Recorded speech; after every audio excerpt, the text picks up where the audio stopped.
A sleek black car pulled up on the narrow dirt road, kicking dust into the air. The engine stopped, and the door opened with a soft click. Tiana stepped out.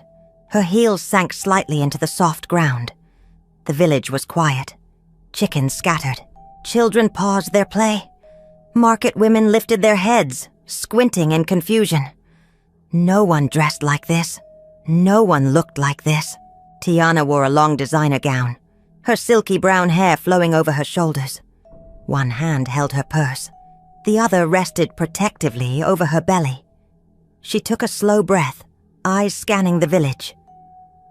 "He's in there," she whispered to herself. "With them." She started walking. Each step was careful, firm. The people stared, but she didn't care. Her mind raced with questions, with pain, with hope. Then she saw her, a little girl, no more than 6 years old, standing near a yam stand, laughing with another child. She wore a soft pink frock, her hair braided in a neat high bun. Her dimples showed as she smiled. Her green eyes sparkled in the sunlight. Tiana stopped walking. Her heart skipped a beat. Those eyes, that smile, that face. It was like looking at Micah in miniature. She clutched her stomach again, tighter this time. "Oh my God," she breathed. "That's her?" For a moment, she forgot everything else. The ring, the village, even Grace. She was staring at the little girl who had Micah's eyes, and she was frozen. Tiana didn't wait for permission. She walked straight up to the small hut and pushed the wooden door open. It creaked loudly. The air inside smelled of herbs and smoke. It was dim, quiet. Grace looked up from the mat on the floor. Her hand rested on her knee, her breath slow and shallow. Her eyes narrowed when she saw the woman standing in her doorway. "Tiana," she said softly. Hope peeked out from behind the curtain, her tiny hands clutching the cloth. When she saw Tiana, she stepped back quickly and hid behind her mother. Tiana stepped inside, heels clicking against the uneven floor. She didn't shout. Her voice was calm, steady. "I came here to say something," she said. "Not to fight." Grace didn't speak. She only watched. Tiana's hand slid down to her belly again, resting there with care. "I'm pregnant," she said. "With Micah's child?" Grace blinked. Her face didn't change. Not at first. "I thought you should know," Tiana added, her voice sharp now. "Before he makes a choice you can't undo." Grace stood, slowly, using the wall for support. Her voice was barely above a whisper. "I see." Hope tugged at her mother's skirt. Tiana looked around the small room. The worn blanket, the clay water jug, the broken stool. So different from her world. But Grace stood tall, even in weakness.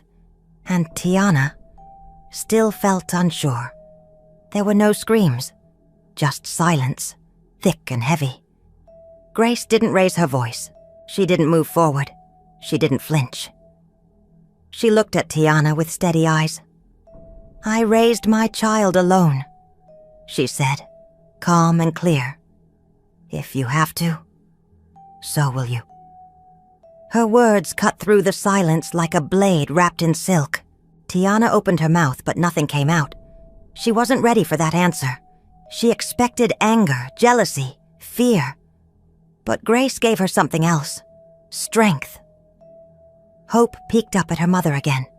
The tension in the room was thick, but the little girl didn't understand it fully. She only saw that her mother's body had stiffened. Her hands had started shaking. Grace took a slow breath, then another. But the third didn't come easily. She coughed, once, twice, deep and heavy, from her chest. Hope rushed to her side, her small arms wrapping around Grace's waist. "Mama?" she whispered. "Mama, sit down." Grace tried to smile but couldn't hold it. She leaned on the wall and slowly sank back onto the mat. Hope knelt beside her, rubbing her back just like she'd seen the aunties do in the market. Tiana stood still, watching everything. She had walked in feeling powerful. But now she saw the truth. Grace was not just a mother, she was a warrior. And Hope, that child, carried her fire. Tiana didn't speak. She couldn't. Something inside her was shifting. The door creaked open again. Micah stepped inside. The moment he entered, everything paused. Time, breath, thought. His eyes moved slowly across the room. He saw Grace, sitting weakly on the mat, hand on her chest. He saw Tiana, standing, tall in the corner, arms crossed over her belly. His heart stopped. Hope looked up, her face lighting up instantly. "Daddy!" She ran to him. Micah dropped to one knee just in time to catch her. He wrapped his arms around her tightly, closing, his eyes for 1 second, just one, trying to feel something solid in this storm. Then he looked up, at Grace, at Tiana, at the truth between them. Tiana spoke, her voice calm but direct. "You're a father. Again." Micah blinked. Once, then again. He looked at Tiana's hand resting over her stomach, then at Grace, who looked down, avoiding his eyes. He tried to stand, couldn't. He sat down instead, right there on the floor. Hope climbed into his lap, not understanding the silence, just happy he was back. Micah placed one hand around her shoulders, his other hand lifted slowly, as if reaching for something, for someone. But then froze, mid-air. He didn't speak. He couldn't. 2 women, 2 children, 2 lives pulling him in opposite directions. And for the first time, Micah had no answer. The silence didn't last long. Grace was the first to speak. "You don't have to fix everything, Micah," she said softly. "But if you're going to choose, do it with your heart, not your guilt." Her voice was tired, but her words were strong. Micah looked at her, pain in his eyes. Before he could respond, Tiana stepped forward. "No," she said. "He doesn't get to choose with his heart alone." Her voice didn't shake. "He's a father of 2 children now. 2, not 1. Micah glanced down at Hope in his lap. She looked up at him, smiling, completely unaware of the war going on above her head. He looked up at Tiana again. His lips parted, then closed. He turned to Grace, opened his mouth, then stopped. Every word felt like a betrayal. To one woman, to one child, to one future. He stood slowly, gently placing Hope beside Grace. "I never meant for this to happen," he said finally. Tiana crossed her arms. "And I never meant to beg." She replied, "But here I am, because I'm carrying your child." Micah stepped toward her, but she held up a hand. "I don't need you to marry me out of duty," she said. "I'm willing to co-parent, but I will not be discarded like I never mattered." Micah didn't speak. Tiana looked at Grace, then at the little girl on her lap. "I just want my child to be loved, not hidden." The room went quiet again. This time, even Hope felt it. The hut faded. The past returned. 2 years ago, a courtroom full of flashing cameras, reporters screaming his name, lawyers whispering, shaking their heads. No one wanted to be seen beside Micah. He was being accused of fraud, a deal gone wrong. The headlines said it all. Youngest billionaire, biggest fall. But she showed up. Tiana walked in wearing a white suit, her head high, her face bare. No makeup, no fear. She took his hand in front of everyone. When they dragged his name through the news, she posted a photo of them together with the caption, "I stand with him." When sponsors pulled out, she put her name and money behind his foundation. When his world shook, she stayed. Back then he had broken down in her arms, whispering into her neck, "You saved me." She didn't do it for fame. She didn't love the billionaire. She loved the broken man, the one who couldn't sleep, the one who cried in silence, the one who thought everything was over. She believed in him when the world didn't. And now, she stood in a dusty hut, staring at the man she once put back together, while another woman held his child. The memory faded. Tiana's eyes blinked back to the present. She didn't say it aloud, but it echoed in her mind. "You said I saved you, but you forgot who I was." Micah stepped outside the hut. The air felt heavy. He took a deep breath and looked up at the sky. The rain had stopped. The clouds were still, like they were holding their breath too. His mind was spinning. 2 women, 2 children, 2 paths.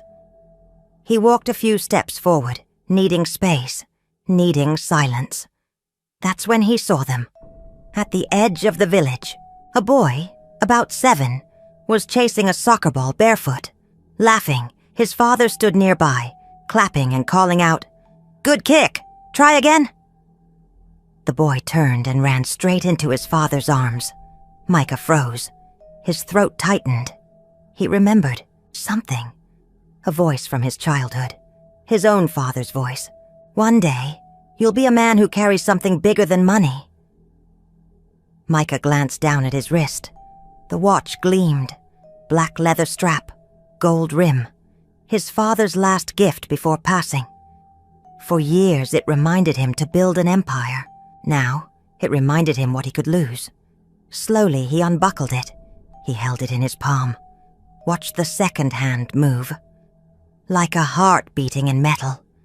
Then he placed it in his pocket. No longer on display. No longer driving him. He looked back at the hut. Back at the women. Back at the child who ran into his arms without knowing the full story. "Am I strong enough to do this right?" he whispered. He didn't have the answer, but he was ready to try. Micah stepped back into the hut.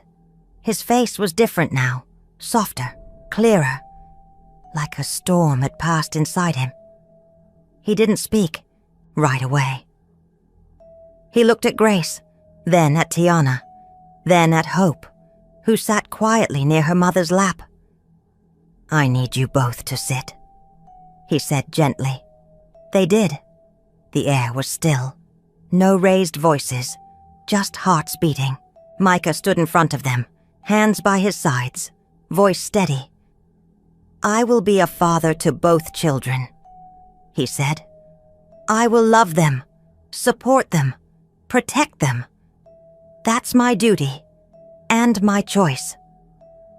He paused, then turned slightly toward Grace. "But I will build my home," he continued, "where love already lives, with hope, with grace." Grace didn't speak. Her eyes welled with tears, but she stayed still, steady like always. Tiana sat up straighter, her jaw tensed for a moment, but she didn't scream. She didn't curse. She nodded.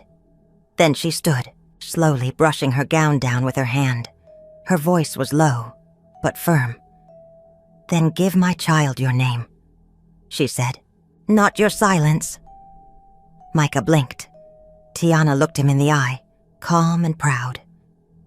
"I won't stop you from choosing her, but don't erase me from the story." She turned toward the door. Micah's hand twitched, as if to stop her, but he didn't, because Tiana wasn't running away. She was walking out, with dignity.